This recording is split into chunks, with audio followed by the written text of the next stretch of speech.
Let's get ready to rumble. Yes, we're back. It is episode 83 of the Hibs Ramble. I'm your host this evening, Liam, and I'm joined by Ryan. How are we, mate? I'm all good, mate. I'm all good. It's good to be back. Missed the last two, so good to be involved again. Top man. And I've also got Shaun with me this evening. Shaun, how on earth are you? Yes, I am fantastic, mate. Yeah, well, fantastic. I mean, after that result on Sunday, are you really? Oh, good. I've moved past that already. I'm glad. Obviously, this episode is going to be a lot of chatting about that Rangers game at the weekend. But before we dive into all that, we've just got a couple of bits to talk about. So the ticket drive that the podcasts are championing at the moment has raised over £400 for tickets for those less fortunate at the moment. We've had a pair of Kenai Omega's boots that we were able to football card off. And Murray Johnson has actually dropped off to me this afternoon one of his shirts, one of his signed shirts, which is really cool. I think that's last season's. Shaun, correct me if I'm wrong. And a pair of his gloves as well that are also signed. So we will be doing a football card for them in due course. But just to everyone who's donated, a massive, massive thank you. None of it is going unrecognised. We're really, really grateful for the donations, and it'll be going to a brilliant, brilliant cause. Another brilliant cause that we want to chat about is the sponsored cycle that David Gray and some fans will be doing from Hampden to Easter Road in May to raise money for autism.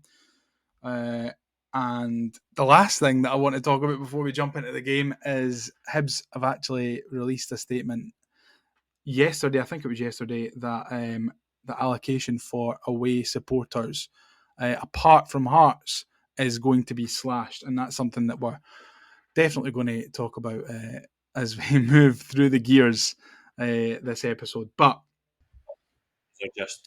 so we'll jump straight into it. Ryan, of course, see when the lineup comes out on Sunday and you see Triantis in, and you see no Venti, no Levitt in the squad, what are you thinking? Yeah, it was a bit of a strange one. I was trying to kind of piece it together based off the personnel, try to figure out maybe what shape we went for. I thought maybe for a minute we changed it, obviously with three centre halves being in there and not having a recognised third centre midfielder. I was happy that Cadden was in from the start, though. I think him getting the 90 minutes under his belt was really beneficial to us in this last kind of 5 games into the split. But yeah, I was trying to kind of piece it together, and then obviously as the game kicked off, I realised that Fantas was playing in kind of holding midfield, which, to be fair, I was sceptical of, I'll be honest with you, but I actually think he had quite a good game, which is one of the positives to take from that. Yeah. Shaun, I've been reading that it's a way that Monty liked to deploy Triantis at his time at Central Coast. I think that when Nectar's played in that position, he's played a lot better. I feel like he can kind of play without the sort of worry of actually having to defend, which sounds mental because he's a centre half. But I think it gives him that freedom to play a little bit with the safety of knowing that he's got Rocky and Fish behind him. Yeah, I think it just gives him, like you said, that little bit of extra security, I think, and I think it also just gives him a little bit more belief that he can maybe feel a little bit more relaxed in what Monty is asking him to do, and feeling a little bit less pressured. Listen, I know loads of people thought he played really, really well against Rangers. I didn't think he was actually overly great, which might be controversial or going against the grain there, but it was certainly a better performance than when he's played at centre half, that's for sure. And he has obviously played in that position the last couple of times when he's came on as well. So I mentioned it already on a couple of episodes before. Like, Monty knows what he's going to get out of him and knows what he's good at and what he's not good at. So maybe moving him into that midfield role allows us to get a little bit of a better lively performance. Yeah, and I think out of him. it can also change, from game to game. I don't think we'll need a Triantis sitting midfielder, Ryan, against Ross County tomorrow night. But it's one that we can deploy when we're in these games where we know we're going to be a wee bit more under the cosh. Yeah, I mean, I can see absolutely the reasoning for playing him there. Kind of more naturally defensive-minded player, somebody that would be more fixed and rigid in that shape, as opposed to when you're playing Ross County. If you play Dylan Levitt, he's obviously got the kind of natural ability to express himself and go forward a lot more than what Trantis would have. I think he did provide us a lot of security off the ball, and he was quite good in the transitional phases against Rangers. We didn't really get caught out with many counter attacks. He kind of was the anchor in there, and he never really moved, which I thought benefited us on the night. So going forward, it's something that we could use if we get in the top six, maybe away to Parkhead or Tynecastle, wherever it may be. I think in those kind of games we're going to have less of the ball. It's absolutely a tool that we can deploy. It's positive anyway, because after these first few games you thought this geezer's never going to play for Hibs again, but I think there's been a little bit of a turnaround in his form because of this new way that he's been deployed. So that's certainly a positive. Just on the start, before obviously we give away the penalty, I thought we started, Shaun, really, really well.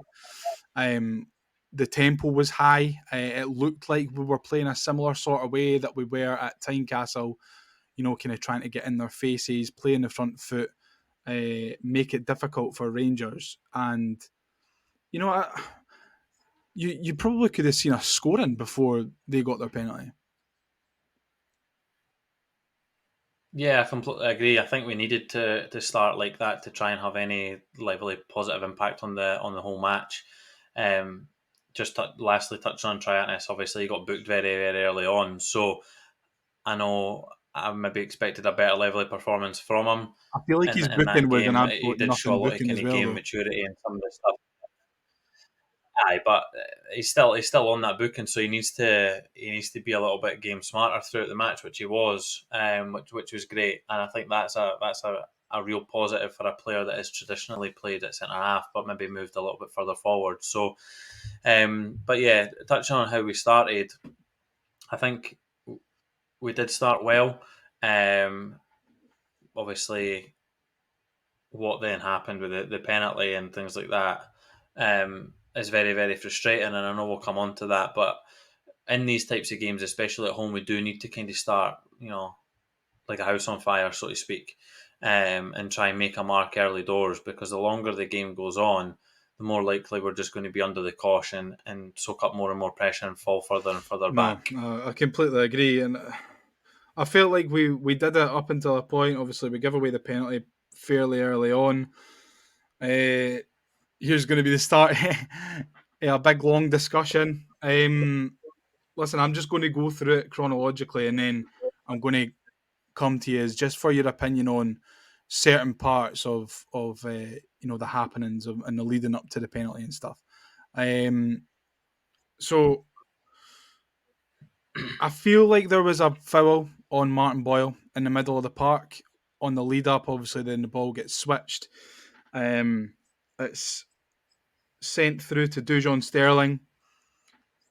I looked at it back today. It looks to me as if there's minimal contact, if any, between Obita and Sterling.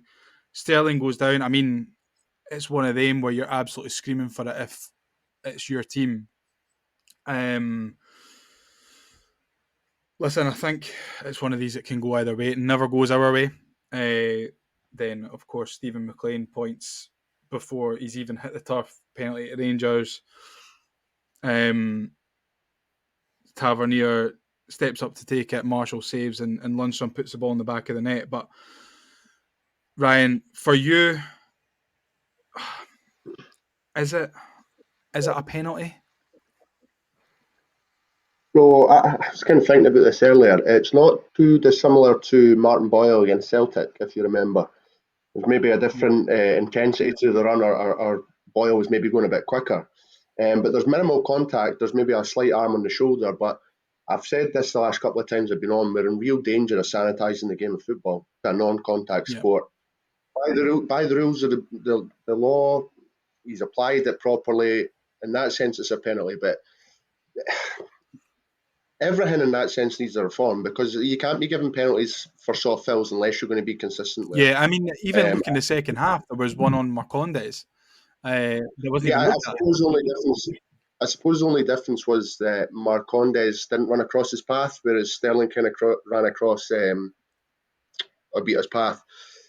But I also think that Sterling kind of slowed down and made his strides a bit bigger in order to initiate that contact. Yeah. So he was definitely paying for it.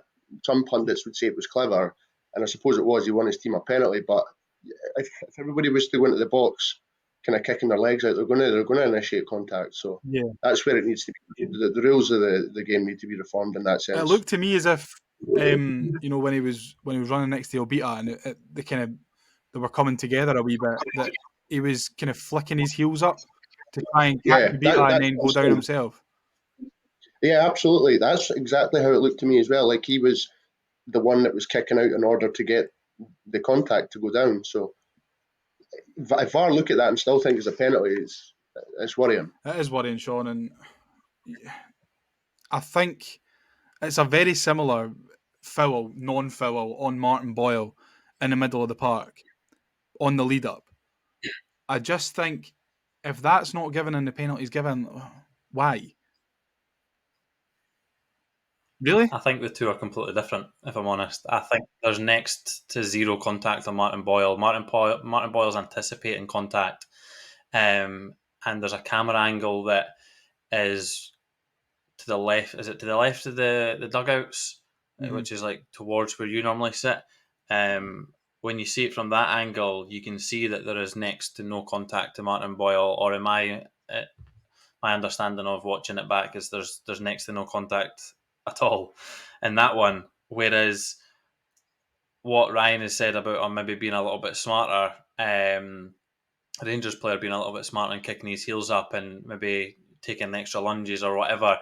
Yes, he's maybe anticipated the contact, but it's also very, very stupid for Obita to kind of go across, because it happens like 5 or 10 minutes later and he doesn't do it then because he's learned from his mistake. You shouldn't be going across a boy in the middle of the box where you could potentially trip them up on their heels or entice any contact. So for me, their penalty is a penalty.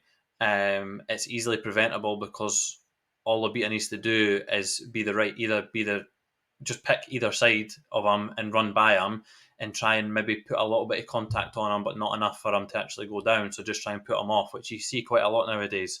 The Marcondes one is absolutely never a penalty. Marcondes looks for it and he dives. You can literally see him like as if he's diving into a pool. When he knows that ball is too far gone, he then just chucks himself to the ground and tries to buy himself one.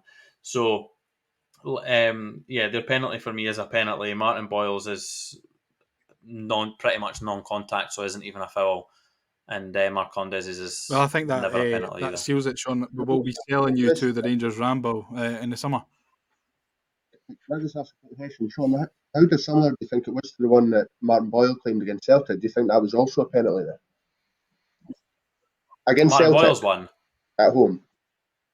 I think I said at the time I thought it was Because I don't a think they're too penalty. different. I think there is an angle where Martin Boyle's anticipating contact and maybe goes down a little bit theatrical, But then but so there does is Sterling, contact. though. So therefore, I think but I'm saying that is a penalty. I'm not saying Martin Boyle's isn't. I'm just saying sometimes you can make something look more theatrical I than also think it is. interpretation kind of precedes him in that sense. Referees have already misread.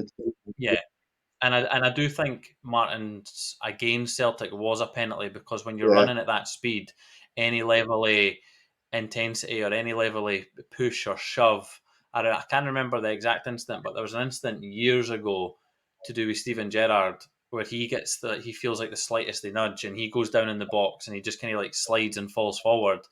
And there was a lot of debate years and years and years ago about then. And when you're running at speed and you're trying to dodge players and stuff like that, especially if a player's cutting across you at the back, in this instance at the weekend, or Martin Boyle's one, I feel like if there is any level of contact like that, where you're either, whether it's a collision of knees or ankles or foot to ankle, when you're running at speed, it does take you down, and then therefore it should be a And I penalty. suppose the reason I was asking is that's the lack of consistency we're seeing.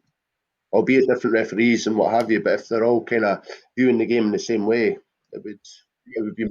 Yeah, I completely agree. I feel Yeah. like I say that 3 out of 4 episodes a month. Do you know what I mean? We talk about That's consistency. my So major gripe with the way that the game's officiated at the minute is the level of inconsistency. I think yes, it's it's the only being thing they're consistent. consistent Yeah, at. of course. I mean, from the disappointment in the officiating, because at the time I didn't think it was a penalty. I look back on it now, and Sean, I still don't think it's a penalty. That's just the way that I'm viewing the rules of the game, and it's exactly the way that referees referee the game. It's completely subjective, isn't it? So it's not. There's not a black or white. Some referees would give it, some referees wouldn't. I wouldn't if it was me. But what's more disappointing for me is the penalty save and then the really, really poor defensive follow up. And I watched it back again this afternoon. John Lundstrom is one of the furthest players back when the penalty's taken. I think he's on the edge of the D, or the kind of there or thereabouts on the right hand side of our box facing the goal, and Marshall makes a save. It's a poor penalty by James Tavernier standards, but Marshall's got to save it, and he does. And I don't think there's going to be a more frustrated guy in the stadium, Sean, than him when Lundstrom fights through the bodies and manages to bundle it in somehow.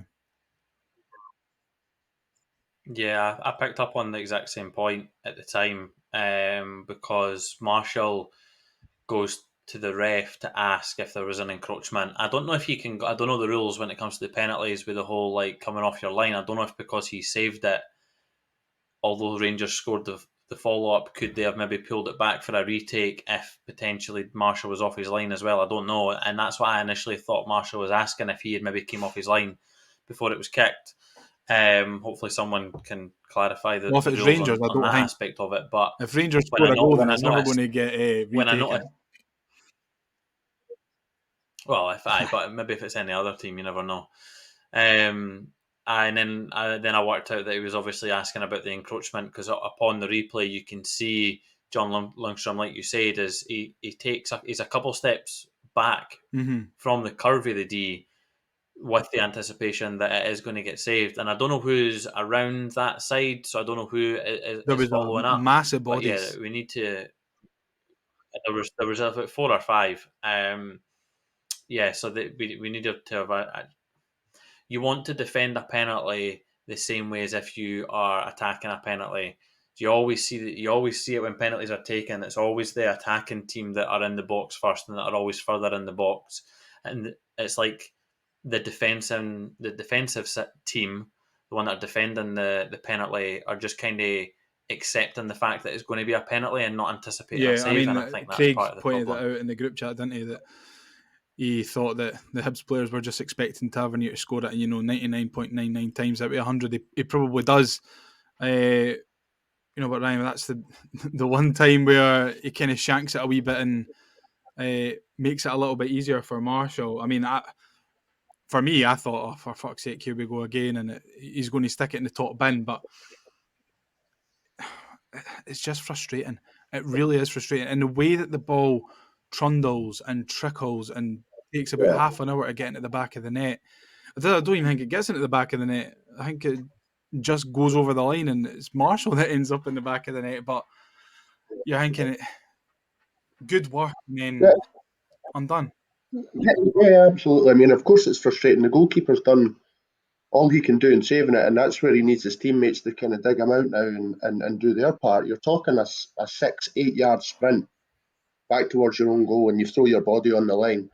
Lundstrom's obviously been quite clever. Again, we've been outsmarted, and he's built up momentum in a run that's going to be hard to track from a standing position.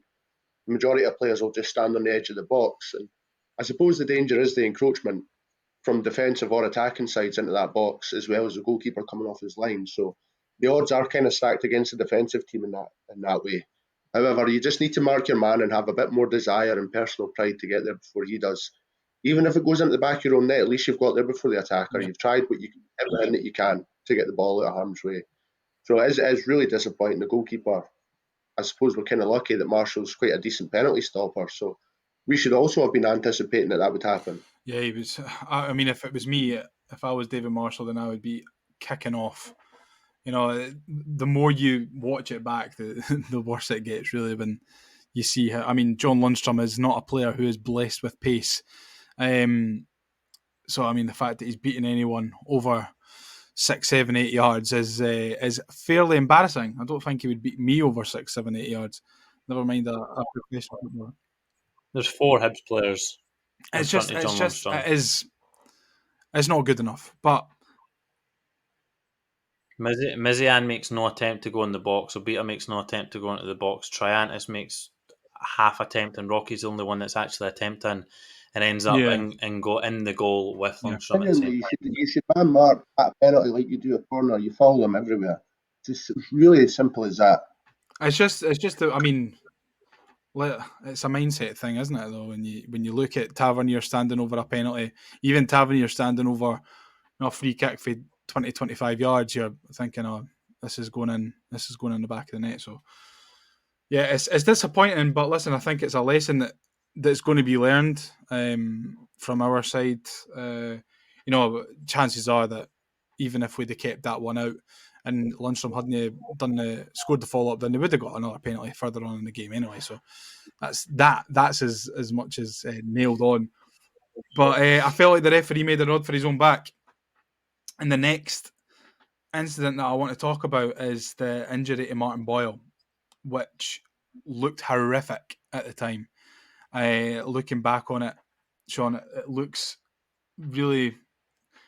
It looked bad at the time, but it was one of them where it looked like a 50-50 in the air, and then he stays down, and he stays down, and he doesn't move, and then the Rangers medical staff are looking at him, and you're thinking, oh my God, what's happened here? But the thing that the kicker for me, and a lot of people have pointed it out on social media today, is that it took Steven McLean at least 15 seconds from the point of the incident to go over and check on the welfare of a player who's lying unconscious in the middle of the park.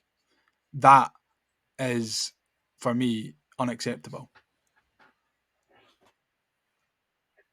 Yeah, any longer, and it could have, depending on player awareness and smartness, could have been fatal. I know we sit and joke on this podcast, and we insert memes about stuff that goes on, and like the Sir Alex Ferguson one and stuff like that. But first things first, like before I speak on the matter, the most important thing is that Martin is all good, and that he's well, and he's in a stable condition, and he's back home with his family, and that's obviously the most important thing. The longer the incident went on, the more concerned that I was at the time. Seeing it in real time, it does just look like one of those where two players have landed awkwardly. One's landed awkwardly on top of another, and then that's kind of what's caused it. But then Marcondes goes straight in there, puts him in the recovery position. Does he try and see if he swallowed his tongue? I don't know. It kind of looked like that from where I was looking. So again, that touches on the whole player awareness and player smartness, which is good. It's worrying when the opposition players are, ushering the medical staff on and ignoring the referees. I think we need to say a big fair play to Jack Butland on that as well, because he was more or less straight over with Marcondes, and he was the one who initiated the call to the sidelines for the physio to come on. Exactly. Yeah, that's what I'm saying. I think it's great that. Listen, that's probably in a weird way. I kind of say it when you see instances like this happen at football. That's probably the best place you want something like that to happen, because you're surrounded by medical experts and you've got medical experts on hand right away. You wouldn't want something like you see stuff happen in the stands and you see stuff happen like on the pitch. You wouldn't want something like that to happen when you're in the house and there's an ambulance that's going to take God knows how long. So the response to the medical staff and the response to some of the players is ultimately what's been key here. But yeah, absolutely no surprise that it took the referee as long as he did. listen, if it was a Rangers player, would they have maybe called it a little bit earlier? I don't know. I'm sure people can jump to that conclusion if they want to. Again, just lastly on that, for me, when I saw it in real time, I kind of understood why there wasn't a foul given, because like you said, it looked like just a coming together, more of a 50-50. What then needs to take place is, player welfare, like you said, and the referee needs to understand that these two players are both going absolutely at it as best as they can and as fast as they can. There's been a coming together. He needs to check on that incident before he then turns his head away and looks at where the ball's going. You've got the linesman, you've got the fourth official, you've got VAR. They can keep track of the ball and where the ball goes. And if there's an instant that he misses it, that's the whole reason in having the assistant and the linesman. So when there's a coming down of players like that and they're landing on each other, he should be checking that first. Yeah, there was before he actually then a diverts his eyes moment elsewhere. in the first half as well before that happened that I'm not too sure what Rangers player it was down, but they were down for, a fair while, and he just kept going and kept going and kept going. And Hibs were on the attack, and it would have been great if we'd scored. And we wouldn't be sitting here talking about it if we had scored and we'd went 1-0 up or we'd equalised at 1-1. But with that one, I know the one you're talking about. The ref constantly turns his head and checks and checks and checks, and then once he realizes it's not a head injury or a head incident, he then obviously just continues with play. Whereas this one, he doesn't turn round at all initially within that time, and then obviously that's kind of where the players come into Ryan, it. I think whether it was a foul or not is a by the by at this point in time. The main thing is that Martin's all right. It looked like a proper sore one for both players, and clearly Martin came out on the worst end. But the worst bit about it was and listen, we're not angels, we're not, but the reaction from the Rangers fans, and often you say it's a minority of the support, but that was a lot of that stand that were booing Boyle as he was walking off, that were singing "Die Fenian Bastard." What I mean, what can you say about it? Firstly, I want to just touch on the reaction time of the referee and what have you. We need to sort something out long term in the game of football when it comes to serious head injuries or other injuries to do that are probably not in a sporting manner. Do you know, like what happened to Fabrice Muamba with somebody from the crowd that came in and helped him? I think we need an independent body that is not biased to either club, that sits in every game, and as soon as they enter the field of play, the game stops. It can overrule the referee. If they identify an injury from the side or wherever they sit to be really, really bad and the game needs to be stopped immediately, then they have the power to do that. Because we have seen some real serious injuries being overlooked by referees for it's going to be too long one day. Like Shaun says, it's a nail on the head. You've got to take player welfare into consideration there. It's a guy with a family. That's when the sport pales into insignificance. So I suppose that kind of ties in with the sectarian, bigoted singing that goes along with that. I think Hibs have done the right thing in the aftermath of that. I think it's a stand that we probably had to take before now, and it was probably just the final nail in the coffin. In terms of how far that club have really taken it, it's never the minority, and it never will be. But they will never own up or front up to the things they do or say. I know you've said we're no angels, and I'm sure we'd be the first to hold our hands up if we were in the wrong. Whereas you'll never ever get that from a fan base like Rangers or even Celtic, because let's not just make this about one side. There is a lot of sectarianism, a lot of bigotry involved in the game of football. There's a lot of politics involved when it comes to Israel Palestine. It doesn't need to be here. The majority of fans do not want that in their fan culture. And I speak for all four of us here and say that that's not what we go to football for. Or three of us, Yeah, I was sorry. going to say, you've obviously skipped a massive. I counted the screens and counted myself. But there's no place in the game for it. And I think the Hibs taking a stand now, Hearts, Aberdeen, slowly we need to try and root this out of the game because it's totally unnecessary. It's not needed. It could be another reason that nobody wants to buy into this product and give us TV rights and show it because of the bile that's screamed out the television screen when you watch it. Yeah, I mean, Shaun, it's just something that you come to expect when Rangers come to town. They're shouting about Bobby Sands and being up to their knees and what have you. And it's it really is grating. It's got to the point where it's just becoming boring as well. Like you're like, why are you singing about the king? The king has no influence in Scottish football. Why are you singing, oh fuck the Pope?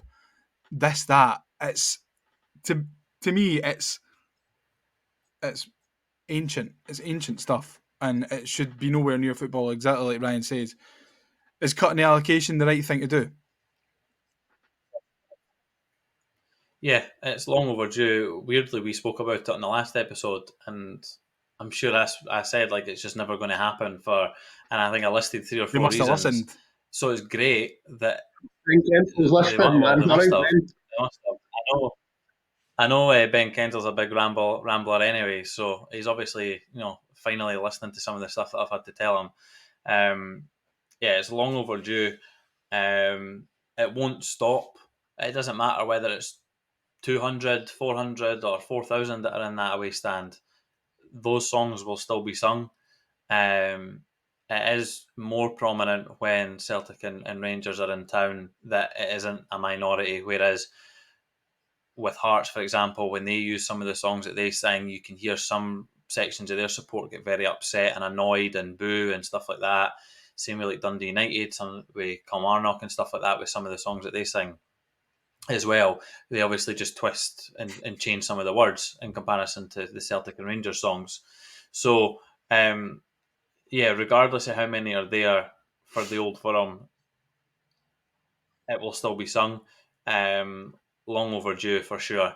And I'm glad to see it. What we now need to do as a club is buy into what our club are trying to do, back the club, back the board, back the players, and do similar to what Hearts have done this season. Hearts have like a 7,000 season ticket waiting list, and I don't care like Hibs and Hearts go on about attendance FC and stuff like that. Like if we're cutting the allocation, this is a fantastic opportunity for us to maximise the amount of Hibs fans that we can get in there. We're obviously with other podcasts doing a ticket drive to get other people there that are more or less fortunate that can go to the football. And I know the football is very, very expensive. So if there's any way in which we can get more Hibs fans into there, we should be looking to do that, and we can do that by cutting their allocation, which hopefully Hibs fans will now buy into and be more inclined to go to these games, and take up the opportunity to maybe get a season Completely ticket or agree. just a ticket in And general. what we were talking about just Sean's bang on. Sean's bang on. What was the other thing I was going to say there? It also feels like the first time in a wee while that the board have kind of listened to the majority of the fan base. I think there was a lot of fans took to Twitter after the game and said they wouldn't be back or they'd left early due to the sectarianism. So it felt as though the club had kind of listened to the majority this time and just went with it. Mm-hmm. No, I completely agree. And just what we were saying off air, Ryan, before we started recording, it maybe was a case of we needed the money, so we couldn't cut the allocation before. But now that's not a, well, I don't think it probably will have been a requirement for us for many years now. But I don't think we've ever needed a full stand 2 or 3 times a season from Rangers and Celtic to keep the club afloat. Some smaller teams, yes, maybe the teams that don't get as well attended games as us, but I think that, like you said, Sean, it should have been done a long time ago and long overdue. And I'm glad that it's happened. And I don't think we should ever give them the full stand back, them or Celtic. But I would like to say that I hope we continue to give Hearts the full stand because I want the full stand at Tynecastle. Completely agree. But and the thing is, Yeah, completely agree. see if Hearts were to turn around tomorrow and say we are cutting Hibs allocation to half, then we could have no gripes after the way that some of the fans behaved at Tynecastle the other week. But they're not going to do that because they know that that's the minority. You know what I mean? Like it's Also, if we take a wider look at Derby, see even if Hearts are allocation, a part of me wouldn't want us to cut the allocation coming to Easter Road because it takes away from the experience, the Derby, mhm. the furore around it, the attraction from out with the fan base. I said to you off air about Rangers Celtic, it's taken away from what it was. It's no longer the biggest derby in the world. There's no fan culture or atmosphere. So we need that to be there in order for it to be the best product For sure. available for people like Bill Foley to come and buy into this club. Those opportunities wouldn't be there if it wasn't for those types of games. Absolutely. I mean, it's become a bit of a laughing stock now, the Old Firm derby, and we're going off on a wee bit of tangent here. I want to pull us back to the game, and moving into the second half, I felt like we came out of the traps really, really well, Ryan. Looked like we started on the front foot like we did in the first half. Probably could have carved out a couple of chances here and there. Marcondes and Mizian maybe a little bit too hesitant on the ball in the final third, but what did you think about the start of the second half? Yeah, I think we did come out the blocks quickly in the second half, which seems to be a little bit of a trend of late with Nick Montgomery since the St Mirren game. We've been on that kind of positive trajectory, albeit some results have went against us. But I did feel like you that Marcondes and Mizian were a little bit hesitant, maybe a touch too much, and I don't know if they're yet 100% match sharp. You know, they'd not played a lot of football before they came here. Granted, they've played quite a lot of games since being here, but I think maybe 2-3 games down the line, they might have had an extra bit of sharpness in there, take a lesser touch and get the shots away. I thought we were really dangerous when we had that spate of corner kicks. I thought there was definitely a goal coming there, a breakthrough coming. And we seem to be fairly dominant in there. We've got a lot of big players. So going forward, again, I think it's something that we should look to utilise a bit more. We don't score from as many corners as we should, given that we've got good takers and big guys in the box. So I thought if we were going to score, that's where it would have been. Yeah, and I feel like we've not actually mentioned them so far this evening, but I think that the Block 7 boys need a big shout out. I felt like their presence behind the goal really, really improved the atmosphere, certainly from where I sit. Of course, I sit closer to the front of the famous five than to where they sit in the east. So it felt like to me that it was louder. It looked really, really good behind the goals. And at times it felt like they were kind of sucking the ball in. The players looked like they were appreciating it. Absolutely. I was just going to say there's like a worldwide cliche that stands like the Kop will suck the ball into the back of the net, or the Gladys Street end at Goodison Park. So it may be a bit of a myth, but it's definitely that bit of mentality that kind of gives you the extra drive when you're shooting towards your hardcore supporters, ultras, if you will. So I think it gives us that little sporting advantage. You know, you've got to find an extra percentage any way you can. And it bodes well when it's next season, obviously.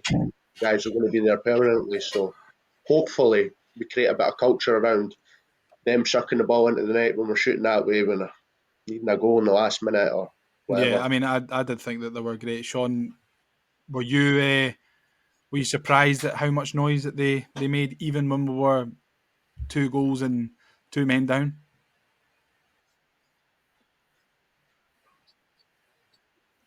No, I'm not surprised. Regardless of how we're playing, whether it was under Lee Johnson or now Nick Montgomery, like they'll always be there.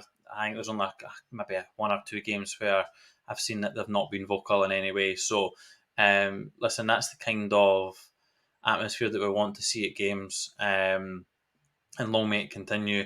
Listen, at times when you look back at the highlights, the TV, obviously the ticket sales weren't the greatest, so it didn't look the greatest at times throughout the stands. But listen, all that matters is the fans that turn up and the fans that were there and the noise that was made. So it just goes back to the point I was making earlier that now, and falling in line with the cutting of the allocation, if we're going to have the full lower of the famous five safe standing, we need to fill that as best we can and create as good an atmosphere as possible.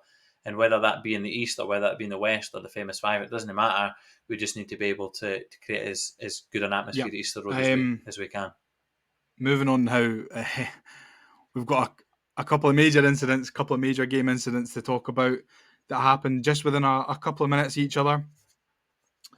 The 2 red cards is what I'm talking about, if you hadn't already guessed.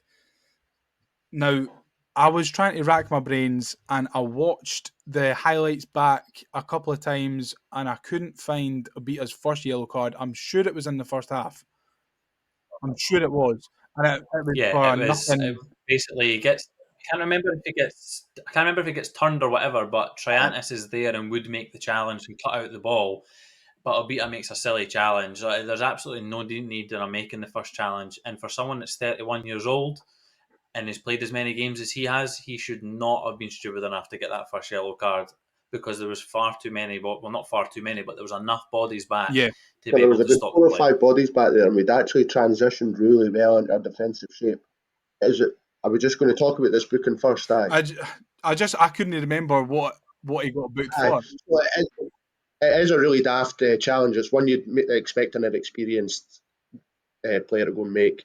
Trantis literally would have won the ball anyway, so we can't be too annoyed about that. That's a really rash decision from Obita to do that, and then he's walking the tightrope for the rest of the game after that, because he was playing on the edge. I think it was quite obvious to see. So I'm actually surprised it took him as long as it did to get sent off. Yeah, well, just a short while before he got that second yellow, he shoves Ross McCausland in the Rangers physio off the park, and I thought this is it, he's away.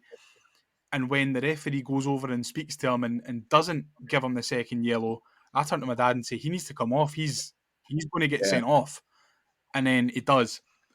For me, the second yellow card is probably a bit harsh.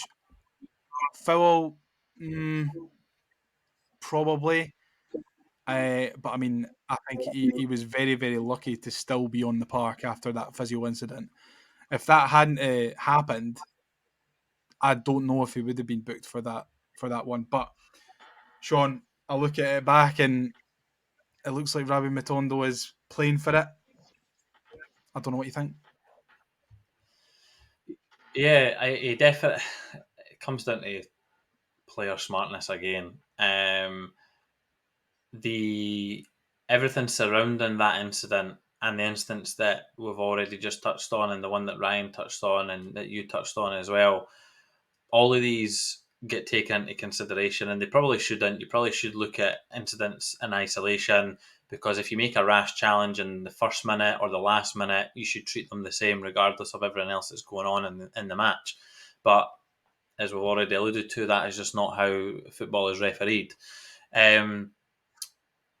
Yeah, I thought it was only a matter of time till he got sent off, and if he doesn't swing his left arm, then he probably doesn't get booked. Do you think that It's he the left can arm, and it's physically because he's stop that left arm though? Because Ravi Matondo's but he's got a hold of his right arm. 100%. Matondo's given as good as he gets. No, he's but he's obviously went like that to try and he doesn't know where he is. Because he's behind them, so he doesn't know if he's right or if he's left. He's holding on to his right, so all he can do is try and get him off of him. But unfortunately, as he's went to swing to get rid of him, as in like to find where he is and find his man and push him away, his elbow is then connected with him. And in today's game, anyone that feels any contact in the face, especially if it's from an elbow, is going to go down. So for me, I think we have absolutely no arguments with that. I think both are yellow cards, and he's, like Ryan said, lucky not to be sent off before. It was me that said that. It's just frustrating that it's a player. Well, regardless, he still should have been sent off. It's just frustrating that it comes from an experienced player. So for me, that one, second yellow. And even if he hadn't got the first yellow, I think he definitely would have got a yellow for that one. So when you're talking about consistency, you're kind of getting it a little bit there, because if he didn't get a yellow card, if he wasn't already on a yellow, he would have got a yellow for it. And you're not then arguing, oh, he's already on a yellow, we'll give him one last warning, which a lot of referees do. That's a yellow card offence, so they've given him a yellow card for it. Unfortunately, he was already booked, so therefore, second yellow and sent off. I'm not trying to disagree with everything that you're saying tonight, Sean. Honestly, I'm not. But no, but it's all right. me. We can't all be right, Liam. Correct me if you think I'm just looking at it through green tinted glasses. I don't think that the first one, I can't remember the incident, but if you're saying that it's a stick on for a yellow card, then I believe you. But I think you should get the second yellow for the push on the physio and McCausland walking off, because one. See, I think See, that would be no, harsher but there's than the absolutely elbow. no need As for it. for the coaching staff, though, like part of the coaching team, backroom staff, whatever, usually as soon as you place your hands on them, whether it be trying to get the ball back or disagreements, it's a bookable offence. Not that I agree with it, but I was really surprised that he didn't get booked. Yeah, I thought that was going to be the one that tipped him over the edge. As for the Rabbi Matondo one, I don't think it's a yellow card. It's a coming together. Matondo goes into the back of him. He's holding just as much onto Obita as Obita is trying to get him off. So it's, in essence, it's 50-50. Yeah, Obita's arm flies up. I think if it's the other way about, Eh? the Rangers player gets a yellow. I think if it's the other way about, I think I regardless of the colour of the shirt, I think the honestly, player gets a yellow. I don't think so. I don't think it's a yellow card, but it's one of them. It's one of them where you're either on one side or you're on the other side, and it's one that VAR can't intervene on either because it's a second bookable offence, so they can't even get involved. What they did get involved with, Orion, is a couple of minutes later, Nathan Mariah Welsh. And Sean, you probably already know my stance on this. It's not a fucking red card. I'm glad we're going to agree on Nathan something. Mariah Finally. Welsh. Unless came what I was listening to Sports Scene on was it Saturday? I think it was Saturday, yeah. And they had Bobby Madden on, and Michael Stewart was talking to Bobby Madden, and he was kind of going through a lot of recent incidents that VAR have been deemed to have gotten wrong and what have you. And they spoke about the one at Motherwell Rangers last week, the challenge on McCausland. I don't know who it was. Was it maybe Dan Casey or something, who flew into McCausland and it wasn't even a foul. But what Bobby Madden said, and I don't agree with this, but this is what Bobby Madden said that the referees are looking at now. It's the intensity that the player goes in with. And Nathan Mariah Welsh went in with intensity. He went in with velocity. And yes, he didn't catch Lundstrom. I think Lundstrom maybe trips over the back of Nathan's head.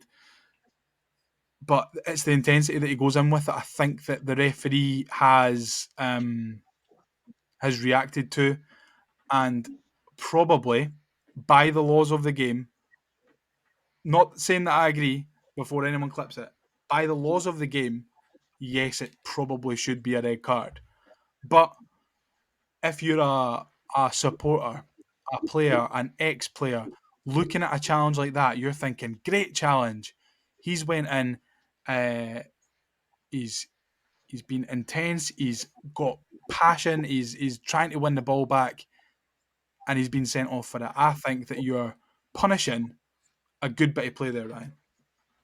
Yeah, 100%, 100%. And I think if you were to remove the intensity factor from being able to tackle your opponent, what have we got left? You really remove a competitive edge of the game if you take that out of it.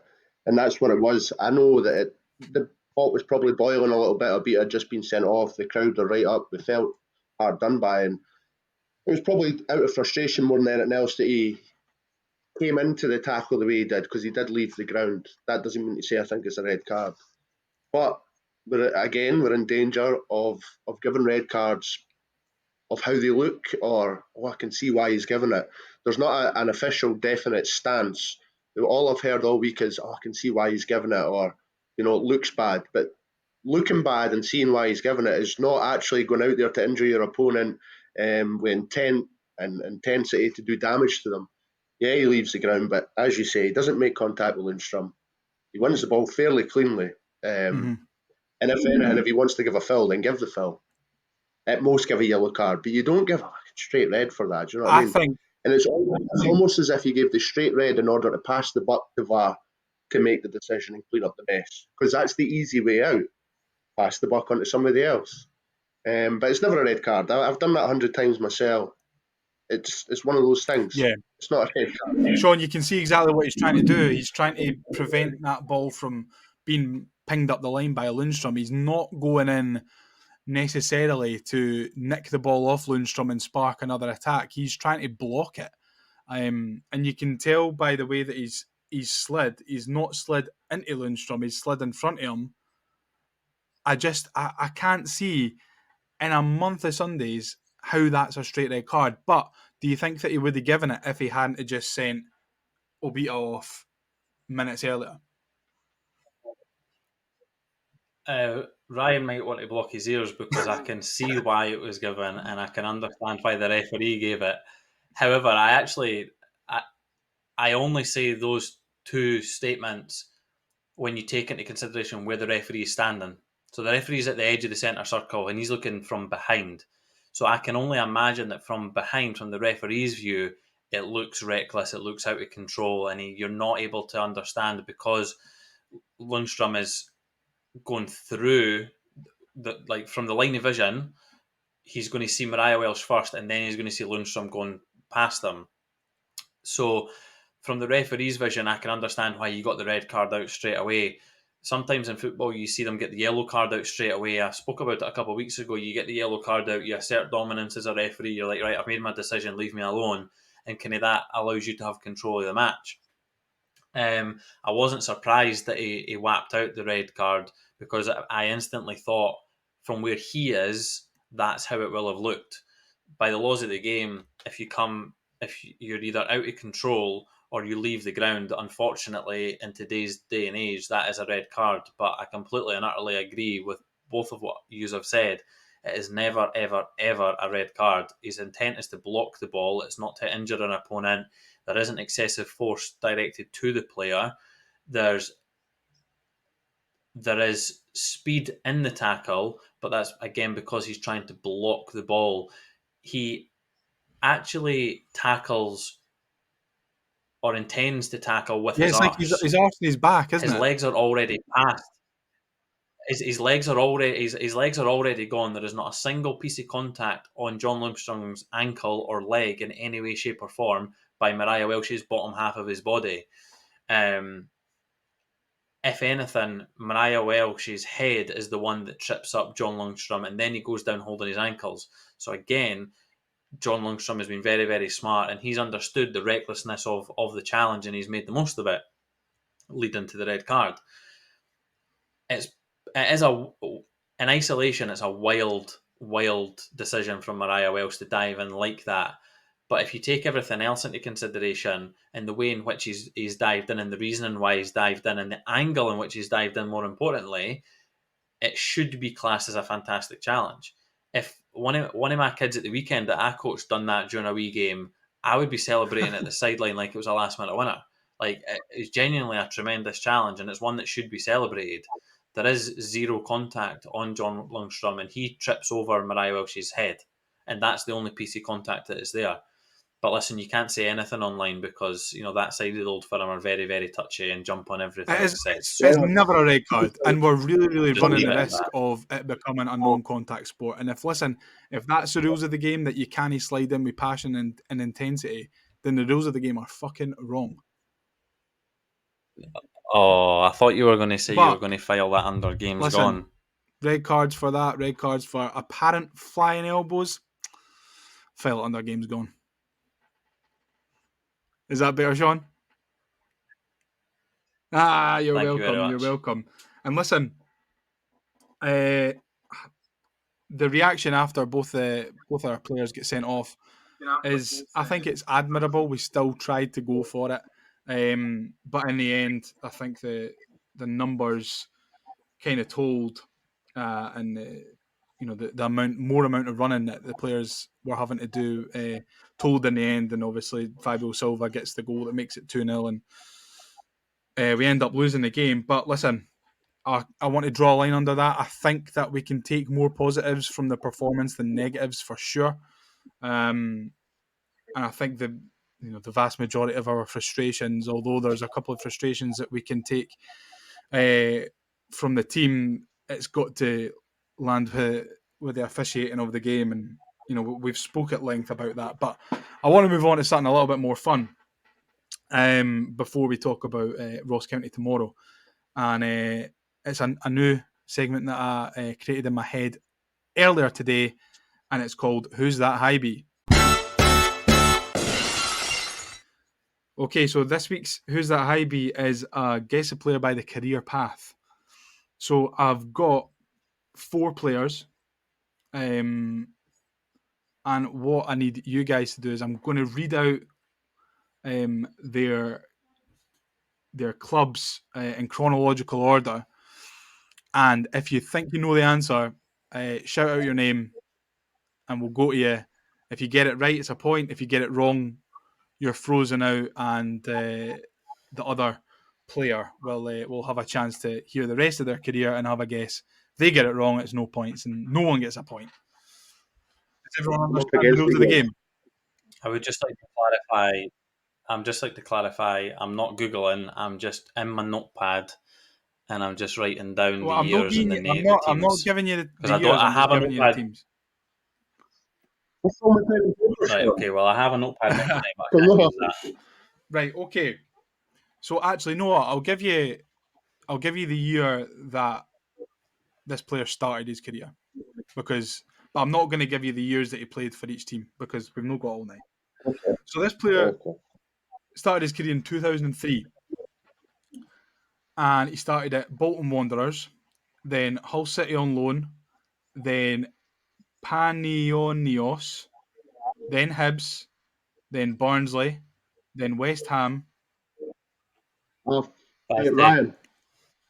I, That's I think we've got to go to where's it VAR here first? because I said in the rules that the players you get to shout out your name. Oh, I didn't hear Give that. You Sean the cut out. point. It's I all right. Give Sean the apologise. point. I'm a It is Ricardo fair on it. Vazte. I will give Sean the point after a VAR review. Check complete, goal given to Sean. 1-0 to Sean. Well done. I'll shout my name now because you're a bit laggy, so I'm missing some stuff. But Right, perfect. I'll shout my name. I From now on. appreciate that, mate. Next player began his career in 2006 at Nottingham Forest, then Brighton and Hove Albion on loan, then Cheltenham Town on loan, then Hibs, then Buxton, then Shaw Lane Aquaforce, then Gainsborough Trinity, and he is currently at Basford United.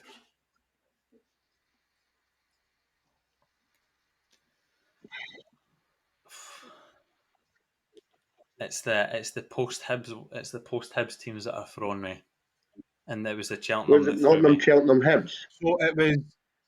I'll read out Nottingham, again. It was Brighton, Forest, Cheltenham. That's all right. That's all right. Forest, then Brighton on loan, then Cheltenham on Uh-huh. loan, then Hibs permanent, then Uh-huh. Buxton permanent, Shaw Lane Aquaforce permanent, Gainsborough Trinity permanent, and then Basford United permanent, where he still is at the moment.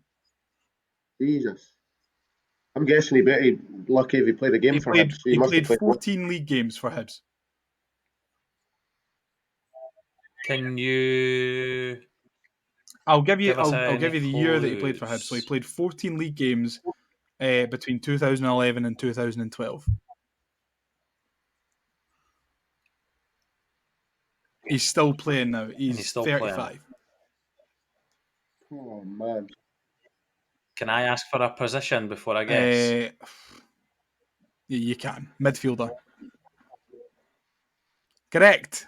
Matt Thornhill. Well done, Shawnee. That's a second. Well, Ryan, I would just like to clarify I did not say my name because I knew you weren't guessing. No, I'll take that one. 2-0 Sean. Oh, that's Ryan. a hard one, though. Ryan, you've got to come Very. back here, lad. No. This one maybe a little bit easier for you. So this player started his career in 2002 with Hibernian, then signed for Rangers, then Norwich, then Ian Murray. Ian Murray. Oh, we said it at the same time. I went to say his name and then I Wait, went, who did "Shit, you I've not guess? said my fucking name." Ian Murray. Absolutely Ian Murray. incorrect. Then back to Hibs and then finish his Stephen career Fletcher. at Dunfermline Athletic. Stephen, No, Sean. Stephen no Fletcher. one gets a Stephen point there. Fletcher. No one gets a point because you both got it wrong. So Why did I say Stephen Fletcher? I fucking meant Stephen Fletcher.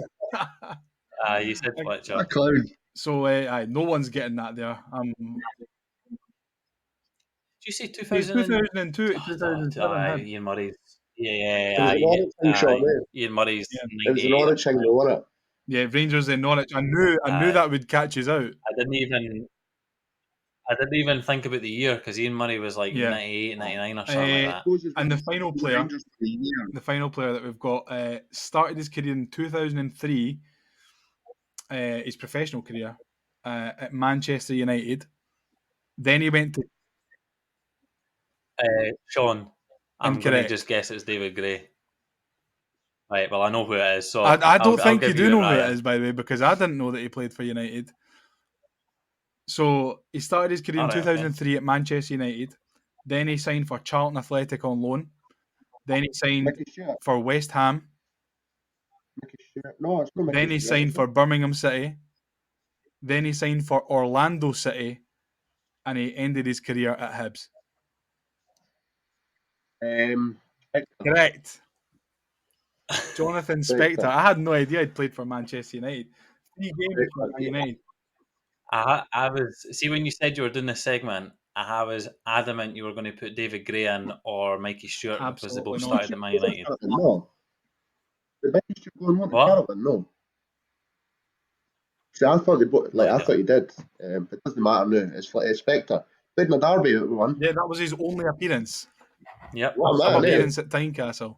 So, This rock from the derby and fucked off again. so congratulations to Sean for winning the inaugural Who's That Hibee for this week. Well done, What's mate. the prize? A signed Murray Johnson shirt. Exactly. Okay, quickly moving on before we get on to the questions and wrapping up and stuff. We're back to league action tomorrow night. By the time that this comes out, it'll be tonight. Against Ross County away from home, the rescheduled game that didn't go ahead in December. Sean, a big chance for us to get back to winning ways and go 5 unbeaten in the league. Yeah, huge. I've spoke about it the last couple of weeks actually, that these are the type of games that we need to go and win. Listen, the players travelled up tonight, and obviously I don't know what they would do by the time they get up there other than rest. I don't know what their match day will look like in the lead up to a late kickoff all the way up there. But listen, we've got more than enough quality to beat a Ross County side, and I think we will. And this is obviously the second time that we're playing them in recent weeks as well. I said that we need to be winning these games to stand any chance of getting in the top 6, and I think we will beat them tomorrow night or tonight by the time you're listening to this. And yeah, I think it'll set us in good stead. My only concern was the fact that the level of the intensity or the performance or result against Rangers might throw us off our groove a little bit. But if anything, considering the way that we got beat at the weekend, I think that'll fire us up a little bit more. So, Ryan, obviously this is our game in hand. A win will put us 4 points behind Kilmarnock in 5th place and 5 points behind St Mirren in 4th place, which is an absolute tongue twister. And I had to really think about what I was saying there because I could have messed that up pretty easily. But as a European push on, we need to win. We need to win really against Ross County, don't we? Absolutely.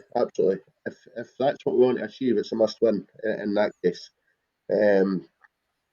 Obviously, as Sean stated, off the back of the Rangers game, the reaction from it could have been one of two ways. I think it's going to be a positive one given the manner of the defeat. We still went for it even though we were down to 10 and then 9 men, so it showed that we really wanted to go out and win, which I think we'll take on to tonight, if you want to call it, against Ross County.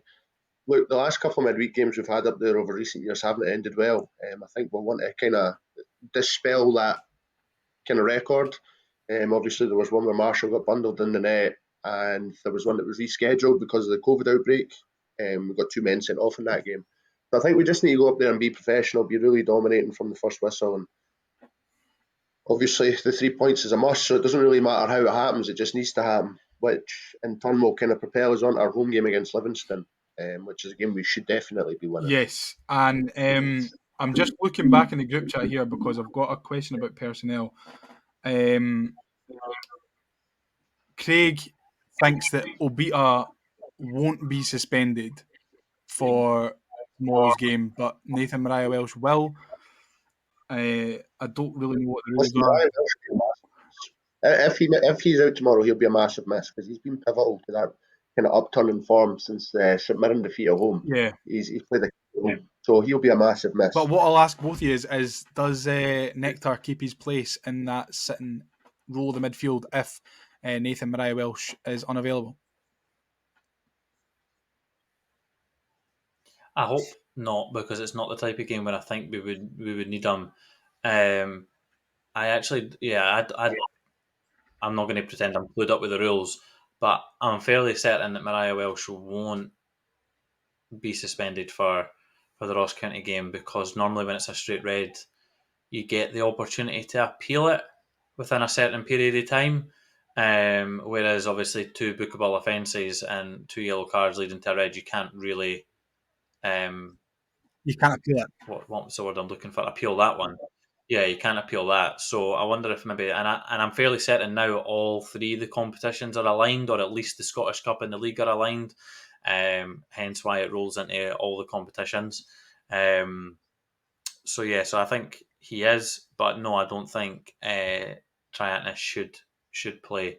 I think it's more of a type of game where Dylan Levitt would maybe be needed more than anything else. No, completely agree.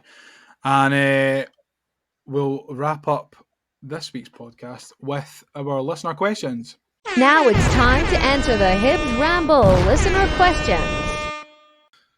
Right, we'll kick off with John McIntosh. He says, good try, Hibs, but what's for dinner? Who wants to kick us off? I can't remember. Well, what I'll I'm fill in the gaps for you. tonight, but Some sort of pasta or rice and chicken Chorizo's and definitely chorizo. Yeah. I don't know if it is, because I'm sure we've got a pie to have, and I know we've got On a a roast Tuesday? to have as well. It's not really, to be fair, it's not really a roast. It's more everything. But so I think it might be one of them. Will you please update us when you I'm find sure. out? Yes, could be a cottage pie. I do like a cottage pie. Just it's kind of like a dolled up mince and tatties, really, isn't it? Like a shepherd's pie, Yeah. But I was meant to be off 10 minutes ago, so it might end up turning into pasta, since pasta's a lot easier and quicker. Ryan, what are you having? Good old fashioned steak pie, mashed potatoes, vegetables, gravy. An absolute tiny hoolish dinner if I've ever heard one in my life. Tiny out. I'm having spag bol. I can hear Megan getting it prepared at the moment. So, and by spag bol, it's pasta bolognese, which I prefer, to be honest. Because, and listen, I love spaghetti. Spaghetti is my favourite kind of pasta. But pasta bolognese, it's like the wee shells, like the wee. Wee pasta shells and like the bits of mint in the sauce, and that gets caught in the pasta. Oh fucking hell, it's That's different, like. And we've got a nice big garlic bread as well that we're going to pop in the oven. So, John, that's what I'm having for my dinner, and I'm fucking starving. I'm not gonna lie. So I'm buzzing for that. Next up, we've got Kevin Milson. He's saying defensively we were good, limited Rangers to very little in the way of chances. Hate agreeing with Neil Lennon, but we were a bit toothless in attack. Don't remember us making any real opportunities. But let's be honest, the game hinged on a referee making himself the main character. Got to agree, really, with everything that Kevin's saying there. The biggest opportunity probably came in the first half. We didn't even talk about it. It was when Mizzy slide tackled Jack Butland and the ball came off the post and went out. I couldn't even tell from where I was sitting that it hit the post. I just thought that he was putting pressure on and got a wee touch on it. But yeah, Sean, the referee was the main character. I think it was right though. We do kind of lack that killer instinct up top. Still, even when Venty's playing, sometimes we just lack that killer instinct. Just put finishing touches on good moves. Yeah, no, I agree, and especially without Martin Boyle, that kind of killer instinct definitely fades away as the game wears on. But next up, we got Pete, who was actually the winner of Kenai Omega's boot. So Pete, well done, mate. He says, do you think that more Hibs fans / families would attend if away fans from Glasgow were completely banned? And I think probably, to be honest, because there's got to be people out there who are like, I know that my dad certainly didn't take me to games where we played Celtic and Rangers when I was really wee because of the way that the atmosphere was, mostly from their end. But I think you would probably see an upturn in families going if they were completely banned. Yeah, I'd like to think so. I think I touched on that earlier as well. So, Yeah. no, I completely agree. Next up, we've got Paul, and he says total corruption to the core with referees. A lot of these questions are very similar. Total corruption to the core with the referees. The more Hibs complain, the worse it gets. I would have loved Monty to take the whole team off before the end as a protest at the ineptitude of the officiating that the club is getting. That's maybe a bit of a stretch. I don't know if I would have liked to have seen that, but tell you what. Do you think other fans from other clubs say the same things as us, though? Oh, I mean, probably. we're obviously fully focused on Hibs and the wrongdoings against us. I don't know about other clubs and the decisions that haven't went their way, but Yeah, there must be a equivalent out there. It's the general level of the officiating. I don't think it's biased towards Hibs I or don't against think it's Hibs. corrupt. I think they're just shite. Yeah, but they're totally shit. And there's a fear factor from the old firm as well because of the pressure that it can create Million from the percent. media, from the fan base. So, There is also definitely a few old yeah, firm 100%, supporting referees. 100%. I just don't think they're anti-Hibs though. I just think they're pro Pro Glasgow. not Hibs. Yeah. Pro whoever Hibs are playing. Well, it could be St Mirren, Rangers. It could be Livingston, Celtic. Yeah, I suppose. You know, Next up, we've got Colin McLennan. He's saying, should Scottish football be made up of two teams, the Kings 11 and the Plastic Paddies? After the officiating this season, why should other teams even bother turning up? And I mean, it seems like every week you're hearing about bad decisions for the so-called lesser teams against the old firm, and it's pretty pathetic, to be honest. But we'll move on from the Kings 11 and Plastic Paddies nonsense. I do think it could be a big contribution to people deciding whether or not they want to renew their season ticket. Yeah, no, I think that's a really good point, because think it could it be. feels like this season has been the worst for officiating in a long, long time, and it's maybe because VAR is there to. I want to say, yes, Aid that's in their exactly what. incompetence. That's exactly what it's doing. I didn't want to say fix their mistakes because VAR's getting it wrong as well. So I'm glad that you've jumped in and saved me there, Sean. Thanks very much. Next up, we've got Keith, and he says, compared to the last two performances against them, night and day, even with 11, 10 and 9 players, we still created opportunities. However, not pulling the trigger has cost us. In my opinion, worst Rangers performance versus Hibs since the 4-0 in 2015, even with the help. And then he ends it by saying, proper professional referees, please. And I think he's got a great point that it was night and day completely. I mean, it was 3-0 and 4-0 in the last two games against Rangers so far this season, and we looked really, really toothless. But even Can't wait to lose 1-0 in a absolutely, it'd couple be of even weeks. better. We'll 4-0, maybe even get a 3-0, draw with them 3-0, after and the now split if we're lucky. 1-0.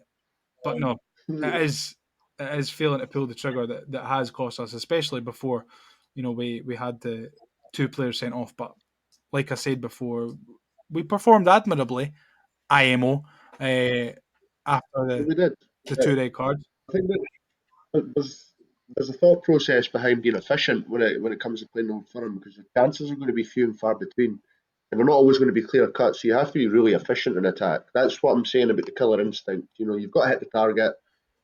You've got to try and make the keeper work. You have to follow up rebounds. It's all these little things that you're not going to get much of it in a game against Old Firm. Absolutely.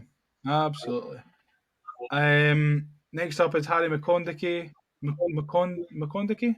I think I'm saying that right. If I'm not, then please correct me. He says, avoiding the obvious, I thought Triantis was good in midfield. Well, Sean clearly doesn't agree with you. So you're obviously of the right opinion, Harry. So well done, mate. Harvey Scott, did he even try to hide it anymore? Like I said before, I don't think it's a conspiracy. I think they're just really, really, really, really, really bad at their jobs. Which is, I mean, fair enough. They probably had to go back and do some fucking marking, for school tests or something. I don't know what Steven McLean does. But are they bad at their jobs if they apply the laws of the game Oh, come by away with this the diplomatic handbook? shite, Sean. No, but you just no. I'm just playing devil's advocate. You mentioned that they would get marked or they would get scored or anything like that. If the referees are as bad as the referees are, that is obviously filtered down by So how then it's they the rules are that are wrong, but I trained and still how they think are that the managed. referees are shite. But then that might not. It might just be the way that they're implementing the rules, or it might just be how they're interpreting the rules that might be the issue. So they then might not subconsciously. I'm not saying this happens, but if they don't make a decision for the sake of I don't think that's right, but by the laws of the game it is, they know that they're then going to get marked Yeah. down when they get scored as a referee. I'm just saying because you say that they're bad at their job, which I completely agree with. Normally, in any walk of life, if you're bad at your job, you don't get rewarded, or you don't stay in that line of work for that long. So you would get demoted down a league, or you would get as less a high profile game or whatever like that.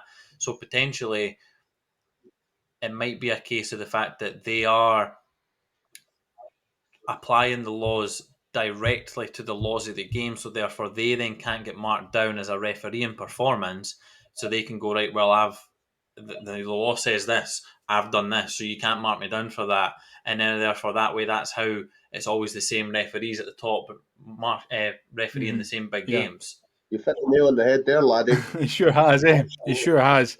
Like I said, Which I don't like. I absolutely don't like Yeah, that, right. but I'm just wondering if maybe When you put it that's in the actually the context, you're case. right. People are applying, or referees are applying so strictly the laws that are written in this book, completely without any ambiguity or common sense, which is a problem. yeah. Listen, like I said, it's a much of a muchness with a lot of the comments this week about referees and stuff. Just before we get on to the last one, we've got I don't know if this is his real name, Liamo Baldrini says, I'll not be back to a game against the Old Firm until we ban their supporters. Had enough of having dodgy officials time and time again, but having to listen to their shite, I'm not doing it. Not been for a couple of years now against them. They're scumbags. I wonder if his mind will be changed now that we've cut the allocation. So a lot of these came in before the announcement of the allocation cut. And just to finish on the questions, we've actually got a bit of an essay here, really, from Scott McIntosh, who runs the Amoruso Lets It Run. No, I thought you who were going to say Nige. runs the Amoruso Lets It Run YouTube page. The only Texas paragraph say, like, essays are his thing, I man. know, he loves an essay, Big Nige. But Scott's actually a Hearts fan, and he's quite a diplomatic Hearts fan, I think, when it comes to Hibs opinions and stuff. He's not one of these bitter ones. And he says he's got a few observations as a neutral. The decision making in the final third was poor. Started the second half really well and were aggressive on the ball and off the ball, but the aggression led to the ill discipline when Obita was sent off. And he says not a second yellow IMO. So at least someone agrees with me. Penalty also very harsh, but Mariah Welsh can't have any complaints. So completely opposite, really, to what we think. I thought Mariah Welsh is never a red card in a million years. He then goes on to say Abita has been a very consistent performer this season, but he was slack tonight, which I agree with. I think he's probably been our player of the season, but he had definitely had an off night on Sunday. Referee was very poor, not helped by the West Stand lino. Given the nature of the Boyle injury, he should have done more to try and keep players' emotions in check for the rest of the game. Get well soon, Martin Boyle. And then he said, forgot to add, Triantis looks like he could do a job in midfield. So, if we're ever down a member or two on the pod, we can maybe get Scott to come on. He's clearly got quite a few good opinions about the Hibs. So, no, thanks for getting in touch, Scott. We really, really appreciate it. But yeah, that wraps up our questions for tonight. And nearly wraps up the pod. Just want to touch on the ticket drive again. If you would like to donate, I'll put the GoFundMe link in the description and on YouTube and Spotify and Apple and all that.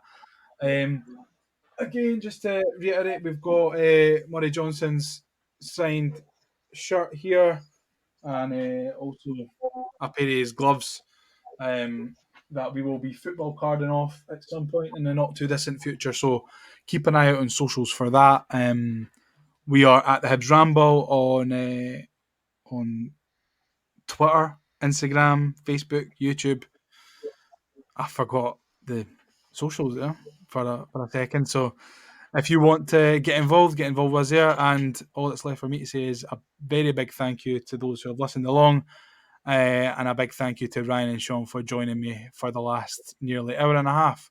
So cheers for joining me, lads, and away and enjoy your dinner. Pleasure. See you later. See you later. Bye-bye. Cheers. Bye. Let's get ready to rumble.